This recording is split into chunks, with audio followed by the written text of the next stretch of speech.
I gave that book a 1 star. Every type of content warning possible. Do you too thirst for blood? Like parent, like child. I'm real excited for this one. What's up, y'all? Today is a video that I'm very excited to make because it was voted on by my beautiful patrons. My Patreon is Hannibal the Cannibal themed, and all of my TRs are named after different organs that play an important role in the Hannibal books and adaptations. My beautiful bloody organs decided that in July I would upload a video where I discuss the best of summer camp horror and camp horror books in general. I have been thinking so much about camp horror, not just in summer, but camp horror in general. This is because, as y'all may know, if you watched my recent video that I did talking about dissociative identity disorder and recent psychiatric episodes that I've had, obviously we're doing well. You'll know that I'm going through a lot, and I am one of those people that copes by reading fucked up shit, watching fucked up shit. It is how I process. Horror is my safe space, and it is, oddly enough, what gets me out of dark places when I find myself in them. Also, I think that that's a quote from NBC Hannibal. Damn, I'm good. In today's video, I will be discussing books that are set at camp.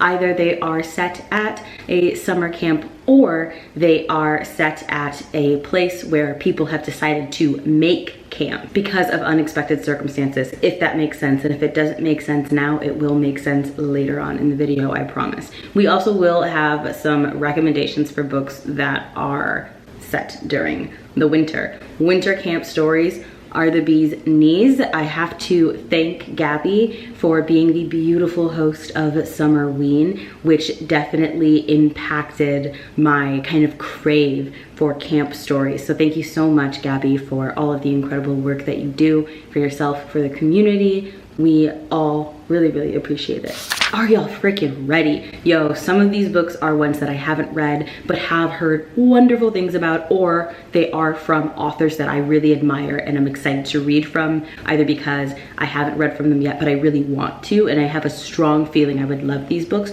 or because I have read from them before and I'm like, yes, honey, give it to me. So you're gonna see a really good mix. You're going to see a mix of books that I've already read and know and love, and other books that I'm like, y'all, put these on your TBRs and read them with me. I recommend you pick up Colleen Barron's latest book, which is You're Not Supposed to Die Tonight.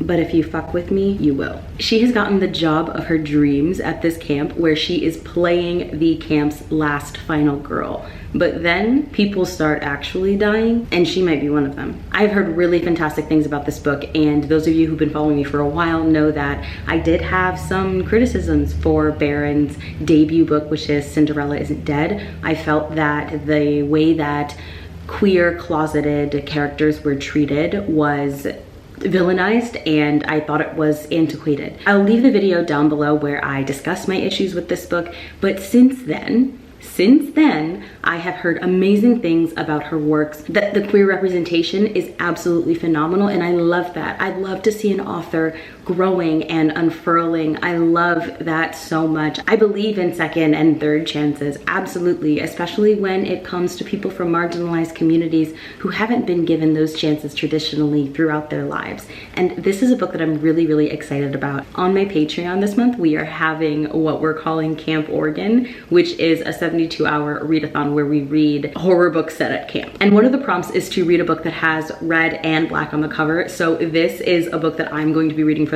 that prompt, and I'm so freaking excited. A lot of other patrons seem to be picking it up too. One book that I've read and absolutely loved was The Honeys by Ryan LaSala, and this fits the summer camp horror theme perfectly. I honestly think out of all of the books that I'm about to recommend, this is the one that you better take. This book is criminally underrated, which confuses me because Ryan LaSala is such a popular, beloved author. But The Honeys is one of the most underrated horror books of all time. It follows a genderqueer teen, or gender fluid, excuse me, teen named Mars, whose twin sister comes back from this creepy elite summer camp, I think it's called Aspen, and promptly becomes violent and then promptly dies. The book opens up with one of the most shocking and terrifying scenes that I have seen in YA horror, and I was instantly hooked. It unpacks themes of gender fluidity, gender queerness, of trans exclusion, homophobia, and bullying, but also just beautiful topics. You get to see girls adore each other and celebrate their femininity. There's also an incredible amount of body horror, which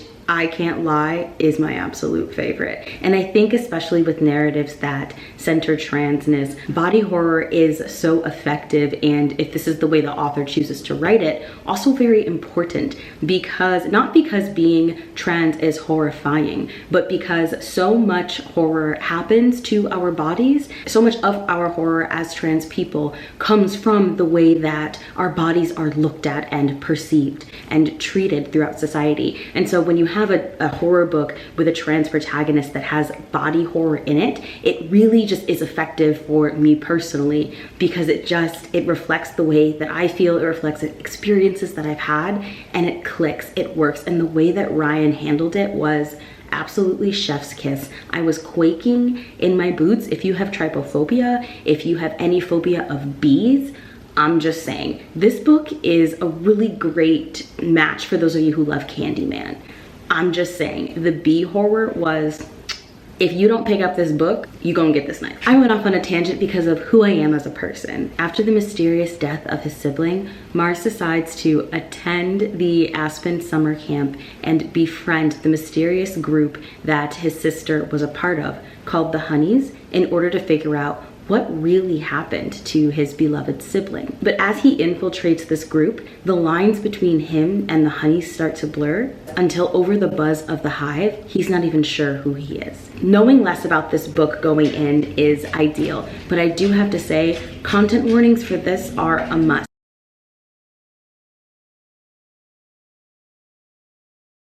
It was one of the most heavy books that I've had to read, but also poignant. It was a Patreon book club pick, and I filmed an exclusive reading vlog for it. And I sometimes have the urge just to rewatch that vlog back because my experience with it was so visceral, and I want to relive it again. I want to swallow those pages. It was one of the most incredible endings that I have ever seen in my life. It was executed with such precision. It was surgical.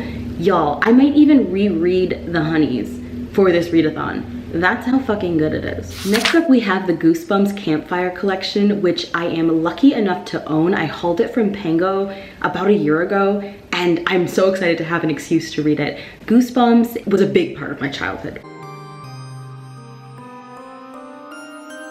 Big. The one with the dummy was, that shit haunted me, and I loved it. I loved the show growing up. I grew up when Goosebumps TV and books were at their heyday. I was very, very lucky to have had that experience, and I have not read those books as an adult, and I can't wait to dig back into R.L. Stein's creative, kooky mind. And we all, I mean, I can't speak for everybody, that was weird. I love campfire story horror. I do, and I think that this goes back to Are You Afraid of the Dark? Comment down below if you are old enough to have watched and remember Are You Afraid of the Dark? And that was this story, this amazing TV series where kids would get together over this campfire and tell ghost stories. Oh, and it was just, and tell ghost stories. Oh, and it was just amazing. And honestly, that shit made me afraid of the dark at some points. That match on the intro, it always made shivers crawl up my spine, just the same way as that shadow that lingered against the concrete in the Goosebumps intro always got to me. And if you want something cozy, less terrifying for this readathon, definitely go with the Goosebumps Campfire Collection. And next up, we are going to be talking about Camp Slaughter by Sergio Gomez. I am so excited to be reading another Sergio Gomez. I had a terrible experience reading his book, The Visitor with McKay, but it was good terrible. We buddy read it and it was delicioso, but my God, did that book go off the rails. And it is not gonna stop me from picking up more of his books, because even though I one-starred it, I still loved it, you know what I'm saying? My camera died along with my relationship with my father. I'm really excited about this book because it's got one of my favorite tropes. I love the trope of people kind of investigating. Okay, let me just, it's got one of my favorite tropes. It has the trope of kids, college kids trying to figure out if this legend is real. And so they go into this secluded ass cabin in Pennsylvania, no cell phones, no social media, no contact to the outside world, that sort of thing, in order to find out if this killer exists. They're getting picked off one by a cannibal serial killer. We love that. I love cannibals, like you guys know. I love cannibals, man. Man, if I could get eaten by a cannibal, like if that's how I could go, bon appetit, motherfucker. You know what I'm saying? Like, if you need to dine, then it's my time. But honestly and seriously, there is no possible way that this book could disappoint me as deeply as The Visitor did. That was an alien narrative. I wish that I was abducted into outer space so that I didn't have to finish reading that book. Next up, we're going to talk about Camp Blaze by a extreme horror author that I really like called John Athen. Thank McKay for getting me into John Athen and his very disturbing stories. So for those of you who are not familiar, John Athen writes extreme gore, extreme horror, which is basically things that will like never get published in a traditional market because they are so over the top. Picking up any John Athen book, just assume every type of content warning possible. This, therefore, is not something that I would tell anybody to go pick up willy-nilly without doing a hell of a lot of research, or if there are topics in horror that are particularly sensitive or uncomfortable for you. Camp Blaze, however, I am very excited about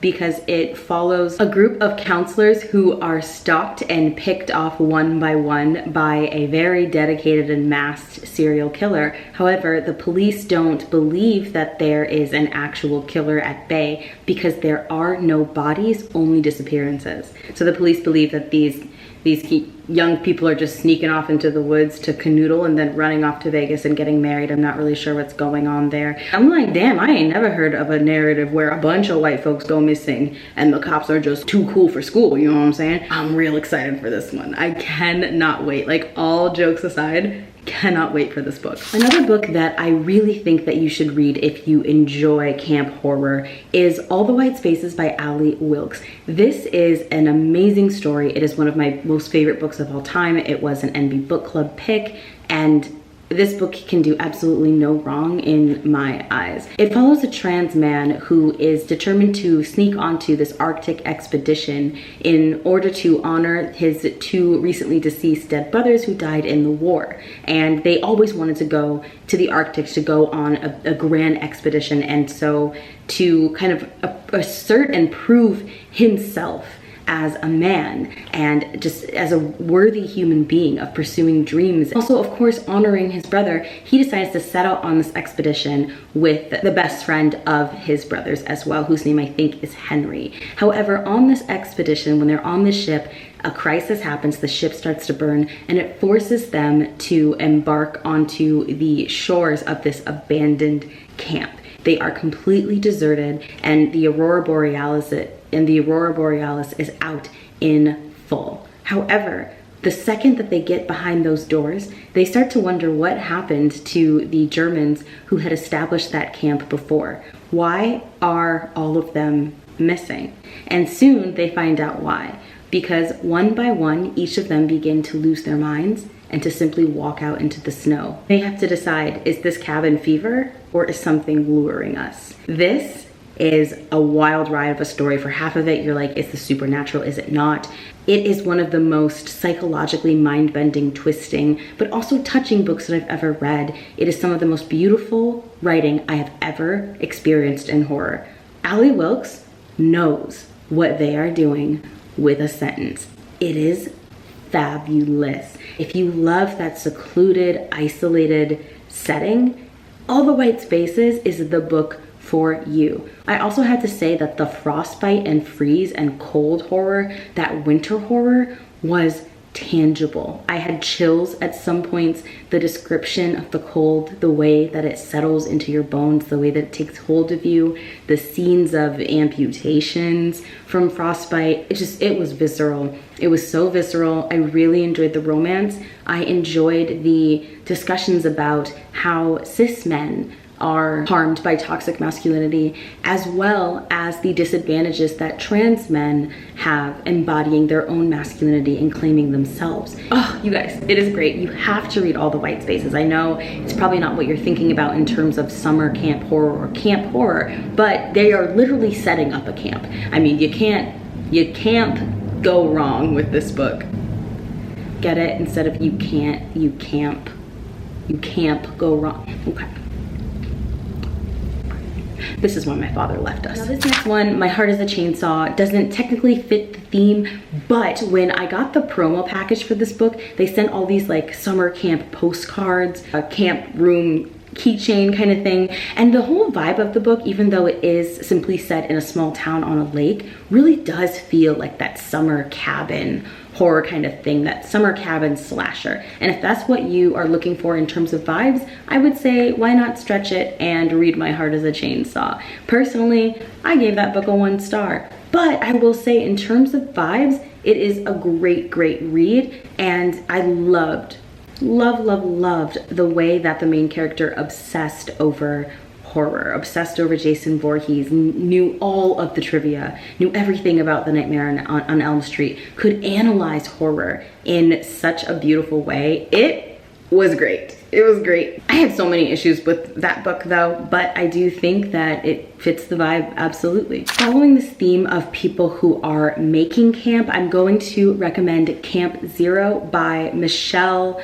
Min Sterling, I believe, off of the top of my head. I'm actually in the middle of reading this book audibly. I have 5 hours left. It was one of my most anticipated reads of last year, and I'm quite enjoying it. Desperate to help her climate-displaced Korean immigrant mother, Rose travels to Camp Zero to spy on its architect in exchange for housing. At the same time, rumors abound of an elite group of women soldiers living and working on a nearby Cold War-era climate research station. What are they doing there, and who is leading them? Camp Zero cleverly explores how the intersection of gender, class, and migration will impact who and what will survive in a warming world. And again, if you want something with that similar cold making camp theme, I would also recommend Under the Moon Crusted Snow. Now, one book that fits this theme that I'm deeply interested in reading is The Troop by Nick Cutter. I'm nervous about this though. I'm incredibly nervous because I've heard some very good things and I've heard some very bad things. And normally with a popular author, especially a popular thriller horror author, I err on the side of caution because I just am a picky son of a knife. I just can't help it. I can't help myself. I am an overly critical person. This just is how my brain works. This synopsis sounds so freaking good. Once every year, Scoutmaster Tim Riggs leads a troop of boys. Not a troop.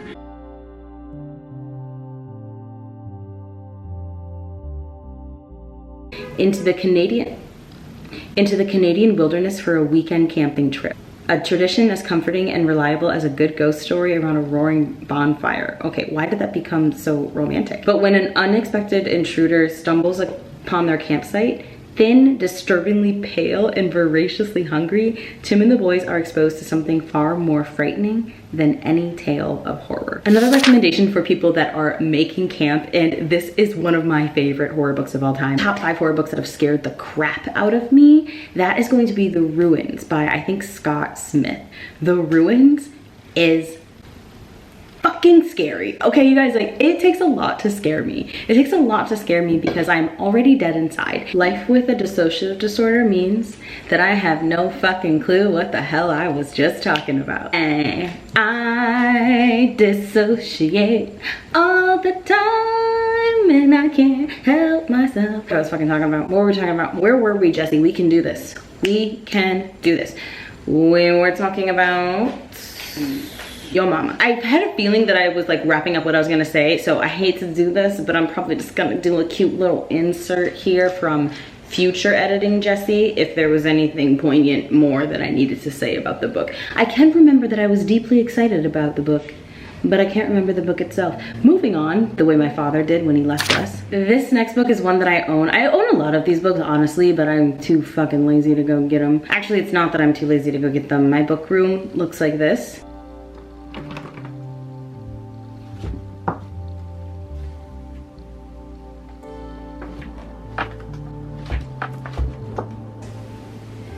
And if you want to know why it looks like this, watch the video that I just did on my psychiatric episodes and my mental illnesses. However, like a nail, we must press on. I'm incredibly excited about Primal Animals.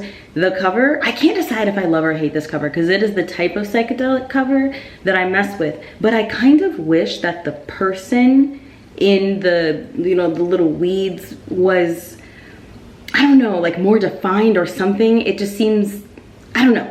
Why are we, this is not a cover design review video. What is happening? So this book is by Julia Lynn Rubin, which I love that last name. Is it Rubin or is it Rubin? I wish Rubin was my last name. Like, hey, what's up? I'm Rubin. Book troop moment. Just continuing my Gabby obsession. I don't remember the synopsis of this. I just, at this moment in time, because I'm starting to dissociate, I can't be bothered to like read the synopsis and then like memorize it and say it in a sexy, articulate way. That's not the vibe of this video anymore. We're not doing that. So, according to Goodreads, Arlie Gold, not gonna lie, don't like that name, is anxious about spending the summer at the college prep Camp Rockaway, the same camp her mother attended years ago, which her mother insists will give her a fresh start and change her life. Little does Arlie know that when she steps foot onto the manicured grounds, this will prove to be true in a horrifying way.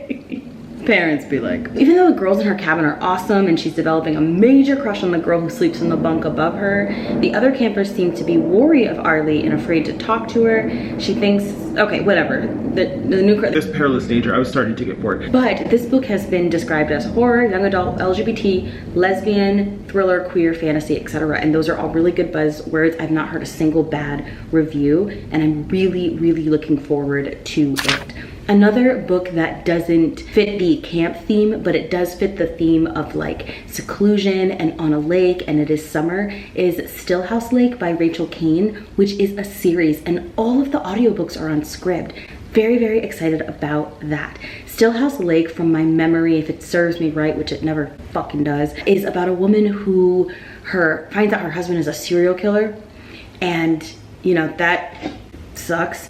And so she moves into this creepy little town where no one can find her, but no one knows her name.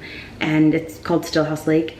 And then of course, you know, she gets hunted. Again, that creepy camp-like setting, I love it. Haven't read this, but I am planning on binging Rachel Kane for my Camp Oregon readathon. I'm so excited because she's been on my TBR for a couple years, and I'm sure some of you are like, why are you interested in reading Rachel Kane? That is so not your type of thriller. But there's just something that's been calling me, and I'm not gonna lie, it's the covers. I really like these book covers. It just gives cozy, kind of simplistic, I'm not saying it is, and sometimes when I say simplistic for book descriptions, people think that I'm being like elitist or saying that poetry and books that are simplistic are bad, and absolutely not. I love a simplistic ass book when I'm in the mood for one. You know what I'm saying? I just do. It's not a bad thing. It's not a bad thing at all. Next up, I'm going to be discussing Hunger, or The Hunger by Alma Katsu. Alma Katsu has been on my radar, on my TBR, ever since I found out about the deep. And as y'all may know, I'm terrified of the ocean. I don't like being in deep bodies of water. If my feet cannot touch the ground, I am not fucking happy. I want to feel my toes in the sand. I want something firm underneath me. I don't like how that came out. The deep caught my attention so much because it reminded me of what was it called, The Ghost Ship, that creepy movie that came out with like Desmond Harrington in the early 2000s, and they go on this ghost ship and it's a beautiful cruise ship, and then they find out that everybody's been dead the whole time. And it's not a spoiler, like that, you know, that going, it was so creepy, like that movie scared the crap out of me. And as a kid, I had a big old crush on Desmond Harrington, and it took me about 12 years to realize that I didn't want to sleep with him. I wanted to look like him.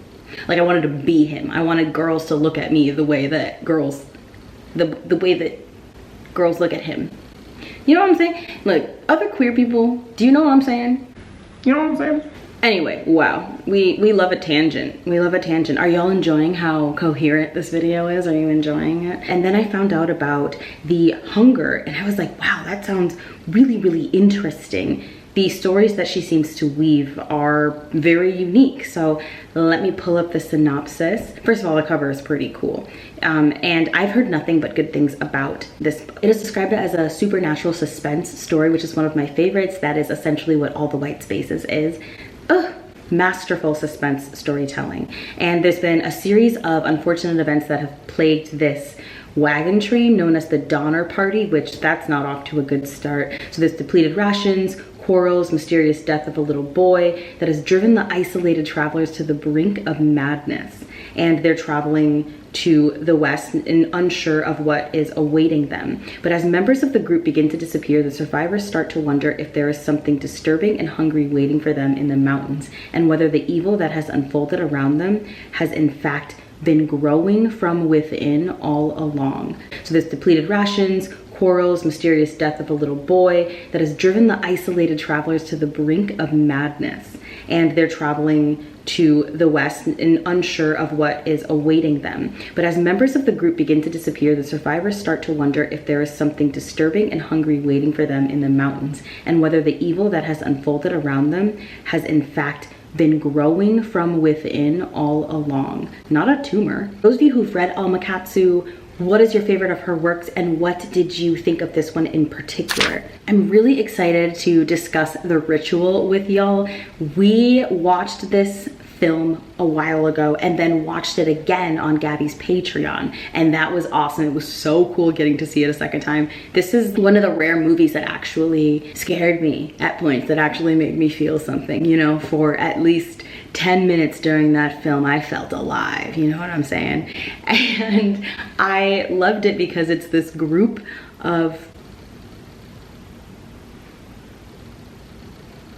oh my God, I never finished talking about the ruins. Is that what I'm thinking of? We're gonna get there. It's about these friends who go on a trip in Iceland or Norway and they make camp in this creepy cabin, this creepy abandoned empty cabin, and they're doing this trip in honor of the fourth friend who was murdered. They have bad blood between all of them. There's some bad blood, there's some good blood, but there are secrets, and as they make camp, they begin to be attacked by a supernatural entity, occult situation. I don't want to spoil it, but the movie terrified me, and so the book's gotta come through, right? It has to come through. I can't remember, but I have a feeling I dissociated while talking about The Ruins by Scott Smith, and that I never finished talking about it. So I'm probably going to just insert this back there so that it's coherent, but yeah, this is my brain. But anyways, about this group of white people who decide to go to rural Mexico and make camp in these sacred ruins. And when they go into the ruins, as they're approaching it, the natives are like yelling at them, like, y'all don't touch the butt, you know what I'm saying? Like, don't do it, don't do it, Sarah. And of course Sarah touches the butt, and then they all get forced into the ruins. The natives are freaking out, and they're like, well, you can't, now you gotta go in, you can't come out. There's something in the forest, in the earth itself, that is infesting the bodies of these tourists, these white tourists who were warned so many times, stay out of the fucking forest.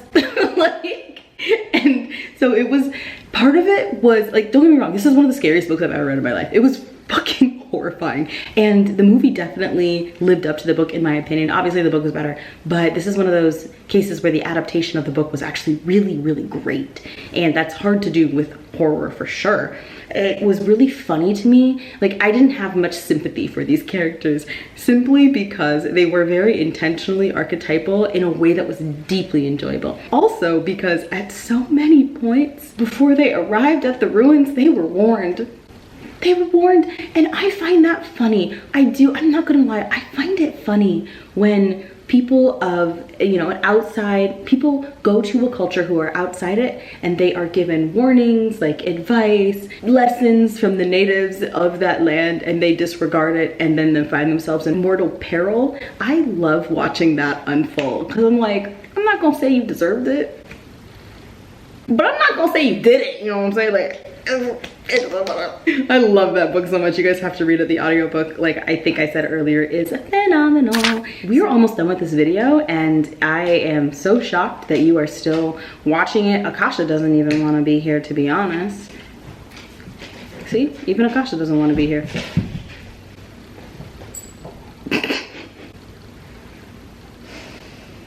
Did you guys hear her sigh? Oh my god, she's so sick of me. She wants to be dropped off at the shelter. It was one of my most anticipated reads. I've heard nothing but good things and I cannot wait. It is a YA, who is YA? It is a YA horror called The Lake House and it's by Sarah Beth Durst. This cover, wow. It is described as formidably scary and the stuff of campfire night campfire legends. You are following a girl named Claire who is just very hyper vigilant and she arrives at this off-the-grid summer camp, which was her first mistake, to find a blackened, burned husk of a lodge and no survivors except her and 2 other late arrivals. This would have been a really short book if I were in it because you lost me at blackened husk. I would have turned my black ass right back home. I would have fucking swam away. I would have moonwalked. No. Now, The Lightness is one of the books that I am the most excited about, and I'm really hoping I can get my hands on a copy for the readathon. The cover is awesome, and the synopsis.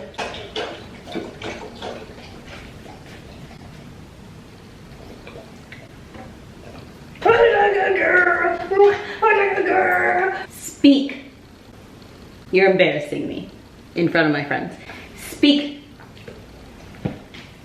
Akasha, speak. A teen thriller in the vein of a 90s horror movie, The Craft. Oh my god, have you guys seen The Craft? It's so freaking good. If you have seen The Craft, let me know who your favorite witch was and answer correctly because there's only one right answer. Ooh, Isabel Allende has a new book out. A year ago, the person Olivia adores most in the world, her father, left home for a meditation retreat in the mountains and never returned. Olivia and I must be siblings. Yearning to make sense of this shocking departure, same. And to escape her overbearing mother, a woman as grounded as her father is mercurial, Olivia runs away from home and retraces his path to a place known as the Levitation Center. Not the Levitation Center. It's giving outer space. We don't like it. No, once there, she enrolls in their summer program for troubled teens, which Olivia refers to as the Buddhist boot camp for bad girls. Soon she finds herself drawn into the company of a close-knit trio of girls determined to transcend their circumstances by any means necessary. Elusive and beautiful Serena, secretive acolytes, the girls decide this is the summer they will finally achieve enlightenment and learn to levitate, to defy the weight of their bodies, to experience ultimate lightness. Juxtaposes fairy tales with quantum physics, cognitive science with religious fervor, and the passions and obsessions of youth, with all of these to explore concepts as complex as faith and as simple and loving as loving people, even though you can't know them at all. That sounds really beautiful. It kind of gives Cleanness by Garth something, and also Minor Chorus by Billy Ray Belcourt. I'm very, very excited about this book, although I am curious about how the conversations about Buddhism will be handled. Is this going to be a book where we are providing commentary on the appropriation of Buddhism? I'm really excited to see how it works out. And because I have rambled and been so wild throughout this whole video, I'm gonna go through the last 2 really quickly. Those 2 books are The Last Time I Lied and The Final Girls Support Group. These are both very wildly popular books. I would be very impressed if you had clicked on this video and didn't know who those authors are or hadn't at least seen those books, because they're everywhere. They are books that are, out of all of these, at the very bottom of my TBR, but I am putting them out there as further alternatives, other books that fit this genre, in case you're looking for more to pad your shelves with. If you want to participate in Camp Oregon, it runs from the 27th of July to the 30th. We're doing reading sprints. We are doing camp themed movie parties. We just watched But I'm a Cheerleader today, actually. It was awesome. And then next week we are going to be watching Crip Camp, which is a very legendary documentary about a phenomenal camp for kids with disabilities. And I'm just super, super excited. This camp apparently really influenced the disability rights movement, and I'm just excited to learn more. I just cannot wait. So my Patreon information is down below if you're interested. Feel free to join. Next month in August, we're going to have merch for Camp Oregon, and the prompts for it are going to be different. The prompts are actually going to be themed after the tiers of my Patreon, which is sweetbreads, arteries, lungs, and heart.